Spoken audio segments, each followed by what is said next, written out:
RusAme reader, Kurosong! And today I will be reading to you from Apricity by Raindrops on Mushrooms.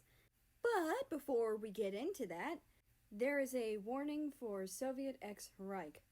That being said, let's get into Chapter 12.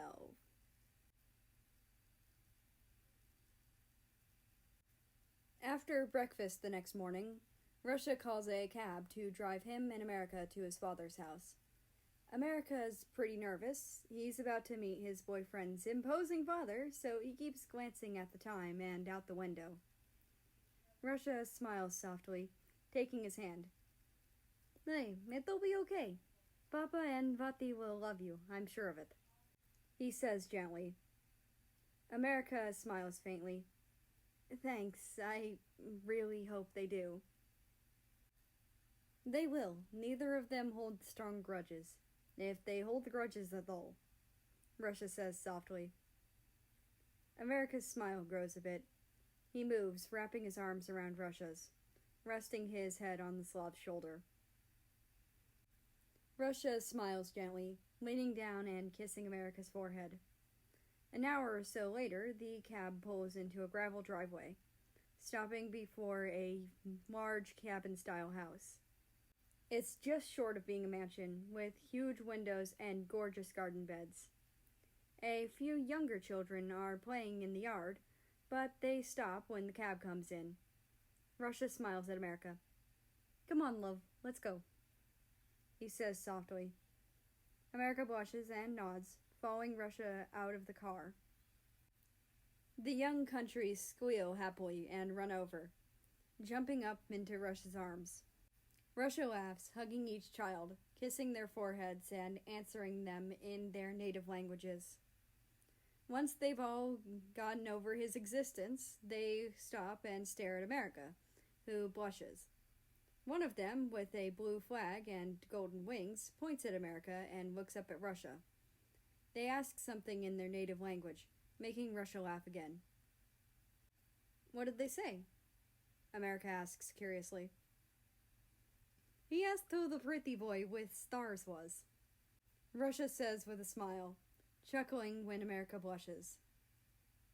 Russia looks down at the winged country, answering in the same language. All of the children gasp, looking between the two in surprise. Russia chuckles again, saying something in Russian. Each child nods, giggling as they all run inside. Russia smiles, going over to America and kissing his cheek.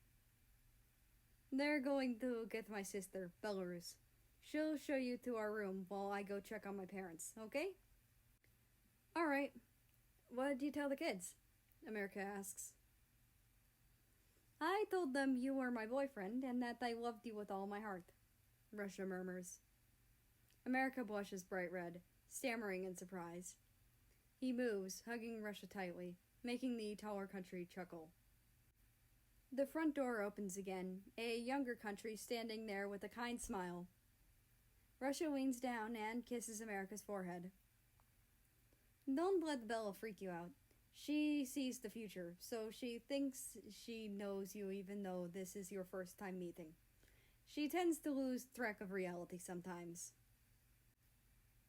I can hear you, Belarus calls from the porch, making Russia chuckle.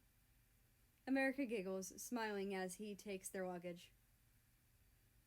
See you in a bit, he says hopefully. See you in a bit, Maya Lovov, Russia murmurs.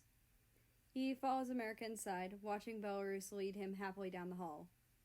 The Slav takes in a deep breath and heads to his parents' room, knocking gently on the door. America walks down the hall with Belarus, eyes skipping over the photos on the walls. You're much shorter than I expected, Belarus says unprompted. America jumps. Excuse me? He asks. You're shorter than some of you. You're often as tall as me.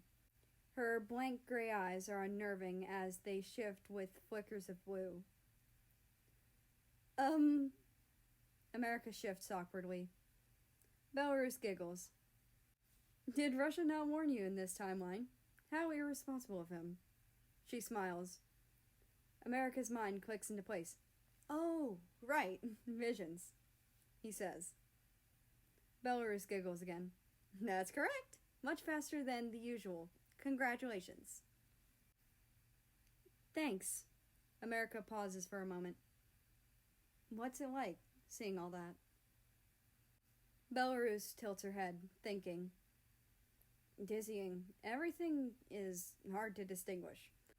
I feel like I've said this sentence 100 times over, and when you respond, I'll hear 100 different answers from one of your alternates. Painful sometimes. When I can't tell people what they need to know. Her eyes glint slightly, sharp gray and pale blue. They fade to blue, staying that way for a while. She smiles, knowing and kind. But either way, it's what I am, and I'll always be. That seems stressful, seeing everything at once. You seem to be doing a lot better than anyone else would, though. Belarus's smile widens. Thank you. I have a lot of help from my family. I don't know what I would do without them. She looks back down the hall as they walk, her smile still on her face. America takes this moment to get a proper look at her. Belarus looks nothing like Russia, save from the fact that they're both tall. She's built much softer than her older brother. More round curves than hard edges. Her red hair has a streak of white in it, reaching down her waist in gentle waves. Her clothing style is much more casual, with sweatpants and a loose sweater. A white scarf is wrapped around her neck, a red diamond pattern running horizontally over it. Much like Russia, she has a few scars along her jaw and eyebrows, likely from childhood falls. They stop at a door, Belarus turning to face him. She smiles down at him. This is Russia's old room. You two will be staying here for your visit. You can drop off your bags and look around the house, or stay in the room, whichever you prefer, she says with a smile. America smiles back. Thanks, I'll probably chill in here for a bit, if that's okay. Perfectly fine, Belarus giggles. Russia will probably be here soon, so you can unpack if you like. All right, thank you. America smiles. See you for dinner, Belarus chirps, before walking back down the hall. America moves and opens the door, looking around. The room is slightly smaller than expected, given the huge size of the house, and it looks almost untouched. A bed sits against the right wall, a window in the center of the wall behind it. It is covered by thick black curtains. A wardrobe and dresser sit by the left wall on either side of an open door that leads to a pristine and white bathroom. The hardwood floor is softened by a plush white carpet, and a desk sits below the window. A thin layer of dust lines the wardrobe and the desk, though the dresser seems well cleaned. America moves into the room, setting their bags down by the wardrobe and looking around. He can tell that Russia has rarely ever been in this room. There's no pictures of his family, and the room has a kind of empty scent, as opposed to Russia's usual warm scent of pine, smoke, and snow. He doesn't have much time to look around, though, because Russia comes through the doorway. America looks back at him with a smile, but it wavers when he sees the concern on Russia's face. Is everything okay? He asks. Can you come to the living room? My parents want to meet you, Russia says quietly.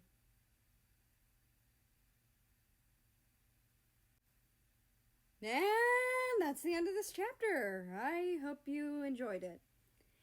Anyway, I'd like to invite you to join the Discord, which is linked down in the description below. That being said, I hope you have a nice rest of your day, night, or whatever it is for you. Just enjoy your time. And I will see you tomorrow.